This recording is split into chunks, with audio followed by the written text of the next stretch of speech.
Je ne l'ai plus. On me l'a volé. Le livre ne peut jamais être perdu. Lève-toi et ouvre ton armoire. C'est là qu'il se trouve.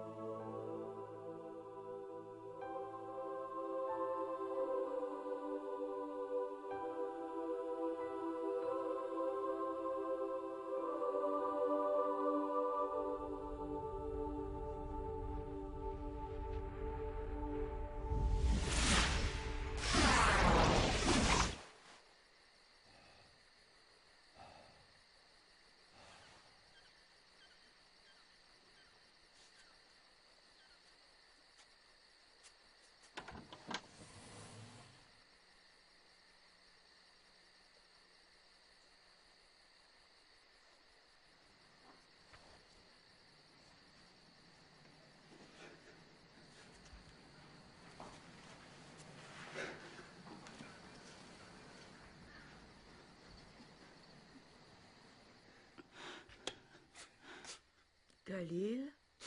Mère, tu dois me pardonner. Je croyais suivre les préceptes de la vraie foi.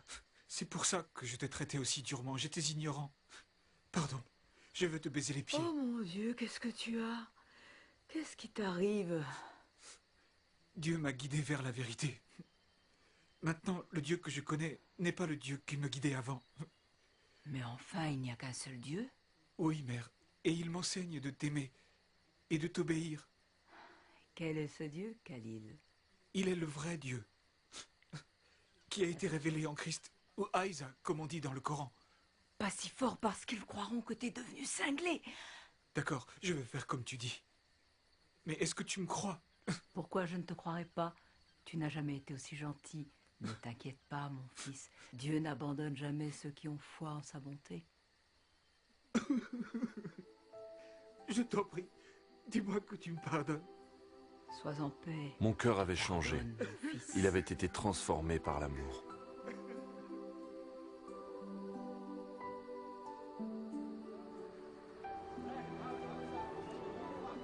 Je ne pouvais plus dormir. Je me suis promené jusqu'au matin. Tout ce que je voyais était magnifique. J'avais de la sympathie pour tous ceux que je rencontrais. J'avais envie de leur dire que je les aimais. Même les chrétiens, et eux, me connaissaient comme un homme violent et fanatique.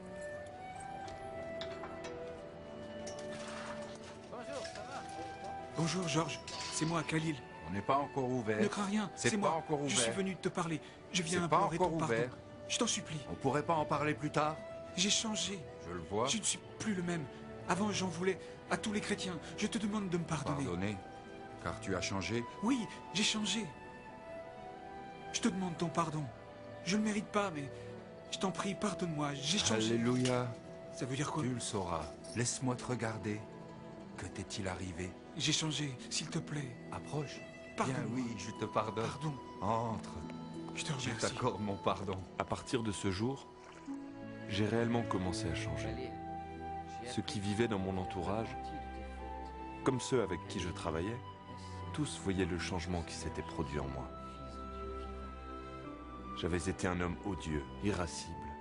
J'avais mis le feu aux églises et j'avais pillé des boutiques. J'avais commis des actes d'une extrême violence. Mais Christ avait changé ma vie. Quand je me suis mis à agir selon les Écritures de la Bible, je suis devenu une personne aimante.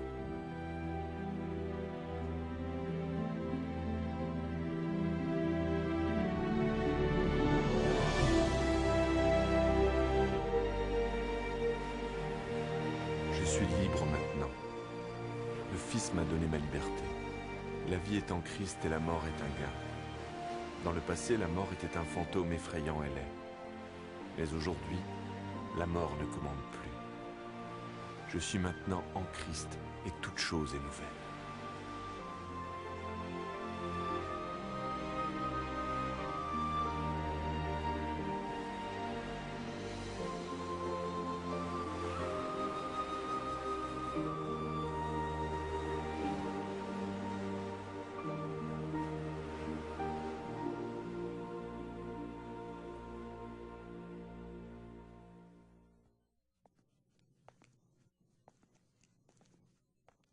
est-ce que le léopard peut changer ses taches? Le lion peut-il vivre en paix avec l'agneau? Un homme dévoré par la haine et la lutte farouche contre ses ennemis peut-il devenir un homme de paix? Dans le cas de Khalil, toutes ces questions ne lui ont jamais traversé l'esprit. Jusqu'à sa rencontre avec le prince de la paix, le Seigneur Jésus-Christ. C'est impossible d'un point de vue humain? C'est ce que vous vous dites? Oui, mais avec Dieu, toute chose est possible. Cela me rappelle un homme, appelé Saül. Comme Khalil, il était grossier, violent, mais très instruit. Il prit la décision de tuer les chrétiens de sa région. Il participa à l'assassinat de plusieurs d'entre eux jusqu'au moment où il comprit qu'il ne luttait pas contre les hommes, mais contre Dieu. Dieu mit littéralement Saül à genoux. C'est dans cette position, humble et prostrée, que cet homme fier a crié son désespoir. « Qui es-tu, Seigneur ?» Et le Seigneur a répondu « Je suis Jésus. Et quand tu te bats contre mon Église, tu te bats contre moi. » De nos jours, on se souvient de cet homme sous le nom de Paul, l'auteur de plus de la moitié du Nouveau Testament dans la Bible. Qu'est-ce qui changea Saül? Qu'est-ce qui changea Khalil? Pour les deux hommes, c'était le même pouvoir, le pouvoir de l'amour. C'est de ce pouvoir que je veux vous parler aujourd'hui, car il n'y en a pas de plus grand. Dieu est amour, c'est ce qu'enseigne la Bible. Dieu est tout-puissant. Il connaît toutes choses et en outre, il est présent partout. Mais en essence, Dieu est amour. Dieu ne veut pas que l'homme périsse, mais au contraire, il veut que tous les hommes se repentent et connaissent la vérité. Ce qu'il veut, c'est que nous vivions avec lui au ciel pour toujours. Tout ce qu'il demande, c'est que nous acceptions Jésus-Christ comme notre Sauveur. Nous voici arrivés au point important. Écoutez avec attention. Khalil a eu l'expérience particulière de voir Jésus dans un rêve. Vous croyez peut-être que vous devez aussi le voir en rêve pour être sauvé? Ce n'est pas le cas. Le salut est un cadeau de Dieu pour tout le monde. La seule demande venant de Dieu est que nous ayons la foi. Même la foi est un cadeau de Dieu. Que pourrions-nous attendre d'autre que de l'amour d'un Dieu d'amour?